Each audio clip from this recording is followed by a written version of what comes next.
Hey everyone, Yodi here. We're back out in the Switchyard again today. This is going to be a shorter video. Just going to hit some small points here and there. Where I'm at right now is the main beeline. It's the main walking, jogging, strolling, running, roller skating, roller blading, hoverboarding trail that was the first part that was opened up to this park. It is the main artery from which the rest of this civilized park shall spring and stuff. And so if you see a runner go by or you hear a bike or whatever, that's what's going on. A little bit more civilized today. So one of the first things I want to talk about is something that was on the map called the hotel.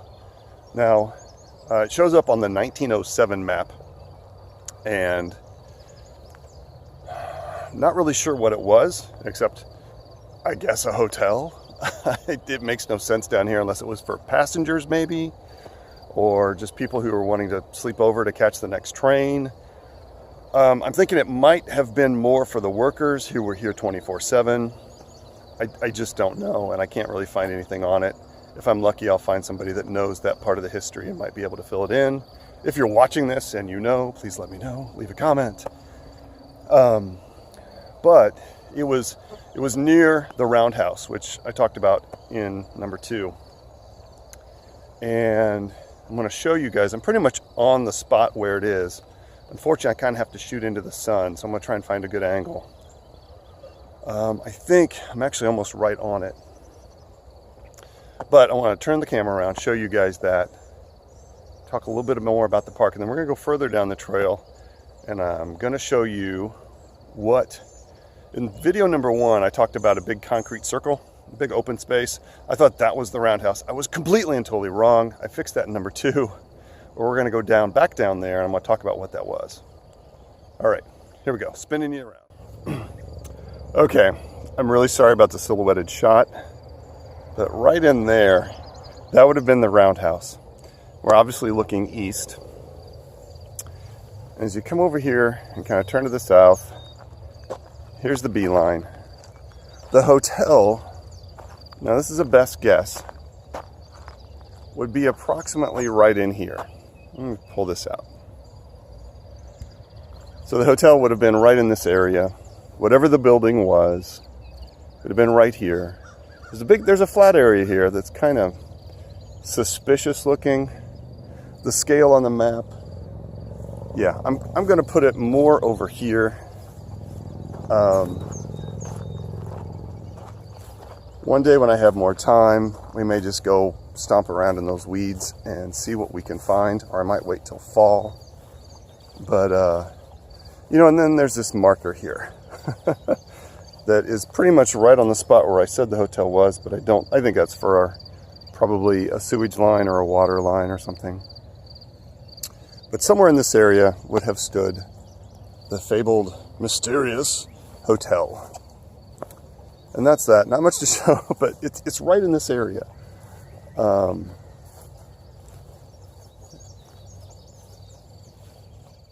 So I will try to look into that a bit more, see what I can find out. Just an interesting little tidbit of history from down here. We're going to go down the trail a little bit further and talk about what was south of the roundhouse. All right, what we have right here is a serviceberry tree, or a Juneberry. It's a smaller tree. Doesn't get much taller than this from what I know of. And it's called Juneberry because guess what month it is? And you get these wonderful dark, let me get out of the light here, wonderful dark berries that are completely and wonderfully edible. I cannot recommend these enough. They do have quite a bit of seeds on them. Just mush them with your tongue. I usually mush them, spit the seeds out, and then get the rest. You make a jam or jelly out of these. I highly recommend you try them. There are just a whole bunch of these trees planted along the trail that I had not really noticed before. And Ah! Little stink bug up in there.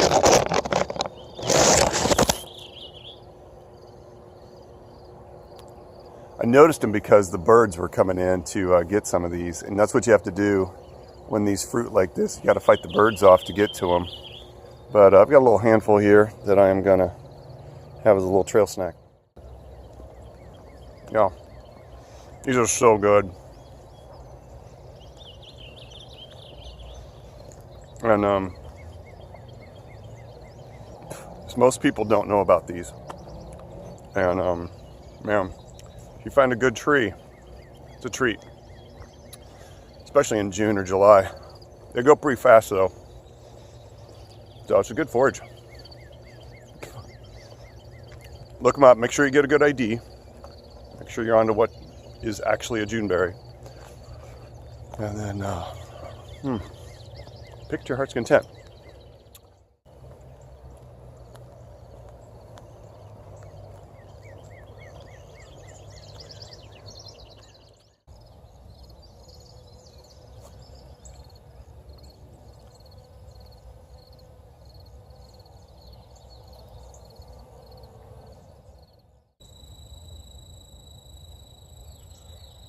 This plant right here is called milkweed. Pretty common plant, very important for one main reason, at least in my book, and that's because it is the primary food source for monarch butterflies. And if you're not aware, monarch butterflies are pretty much besieged. The numbers are dwindling, and in their migration they will come and lay their eggs on this milkweed plant. Unfortunately, the milkweed plant has really suffered with all the chemicals being used in farming and the weed killers. So seeing stands like this is really, really good. It's really important for that part of the ecosystem, and it gives something for the few migrating monarchs to use. The problem is it gets up this high, and about the time the eggs would be coming and hatching, and the larvae would be starting to eat the plants and grow into butterflies themselves, these plants get torn down by road crews and trimmers and all that stuff because it gets to be high summer. But these plants really, really need help. I wouldn't say they need help as much as they just need to be observed and known that they are one of the key points of keeping the monarchs going. Slightly different angle. I just want to talk about real quick how many snails are on this plant. These plants, I think I've seen about 10. Let me give you a quick tour if I can do it without getting into shadow too much. Like here's one. There's one over here. And I find another one. Here's one. It's going to be in shadow, but there's one. There's one over there on that stalk. You can see that. But they are all over these plants. And I did not know snails liked milkweed so much. We'll come back later in the summer, see if we can find some monarch caterpillars on that stand of milkweed. That'd be cool. Not seen any monarchs yet. I usually like to kind of track the migration. Haven't done that yet. I'll look into that, see what we can find. But, and they may not even find that stand of milkweed. It's pretty small. But it's an important plant for their future. So if you can grow some, dedicate a plot of your land to just putting that out there, and you're in the Midwest or in the migration path of the butterfly itself, you should do it. Needs your help. Okay, gang, we are officially off trail. I've walked over here to this area that I wanted to show you and where we've been before. Time for a little clarification. I'll turn the camera around. We'll get started. We've been here before. Now the roundhouse is directly behind us, quite a ways up north. This area down here, and you can see there's just this gravel bed laid down. Some concrete there. This was a fairly large area. Now, according to the 1898 map, I keep wanting to say 1998, the 1898 map, this area and this concrete circle up here was part of something called the Home Ice Company. And then in the 1907 map, it was the Bloomington Ice Company. And now I have no idea what the significance of this round circle is, so I'm going to look into that further. But I am pretty sure that this area here was the location for the ice company. You've got the creek right over here. The trail is behind us. The rails that would have come through would have been just right over there. And this shows it was powered by coal and gas lamps, at least on the map, that's what it says. And so back in the day before automatic refrigerators, they had to make the ice in a plant, and then it was brought to you in big cubes, and then you had to chip it off. This is where they did that.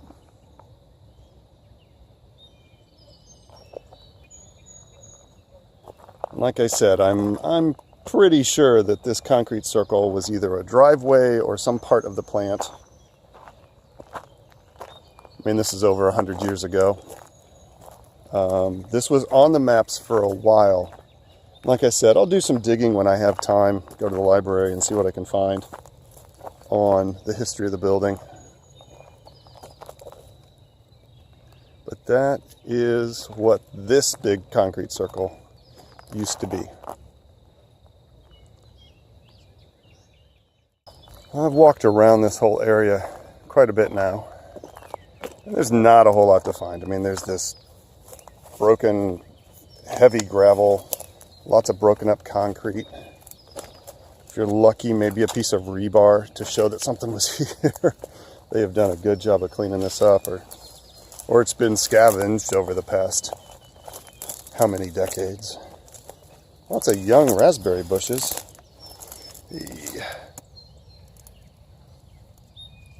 That's a nice little treat. Oh, that is not ready to come off. Darn it.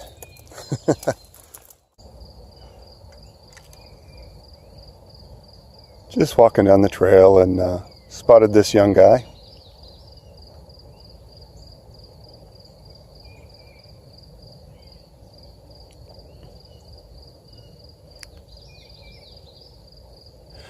We're just going to move on past slowly. He's very curious.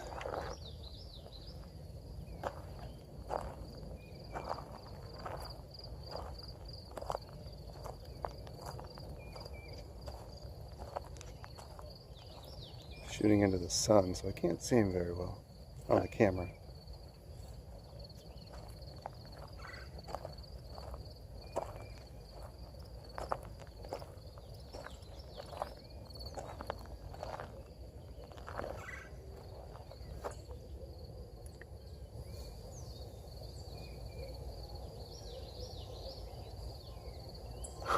Later, buddy.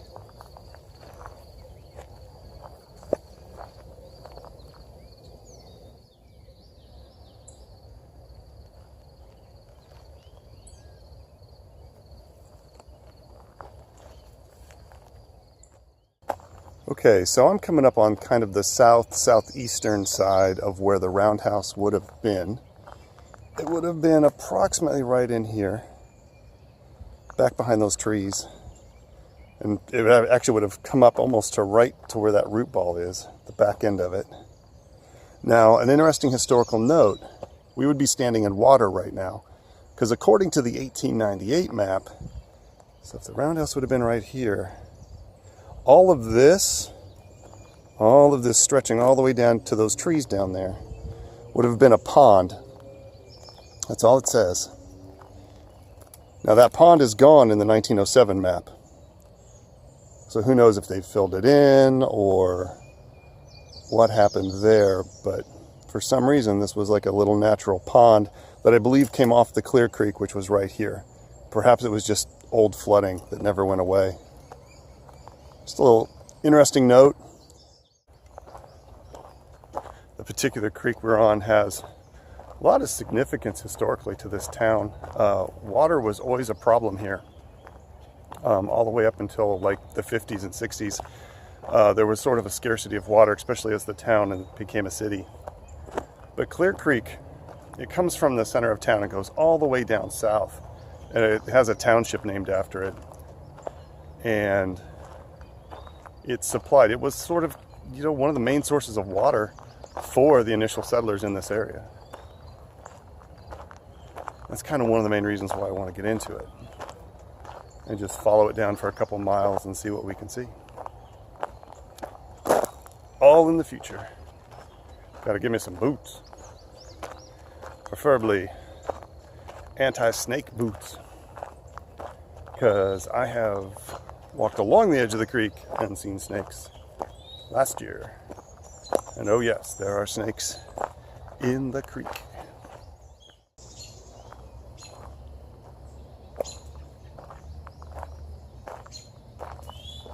Okay everyone, I'm gonna wrap this video up. I'm gonna head out. Hope you've enjoyed it.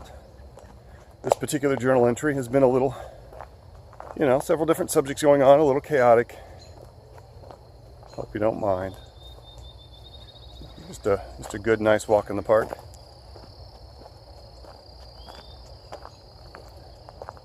As usual, get outside if you can. It's really good for you. There's a lot nature has to offer just by going out and walking in it, so there you go.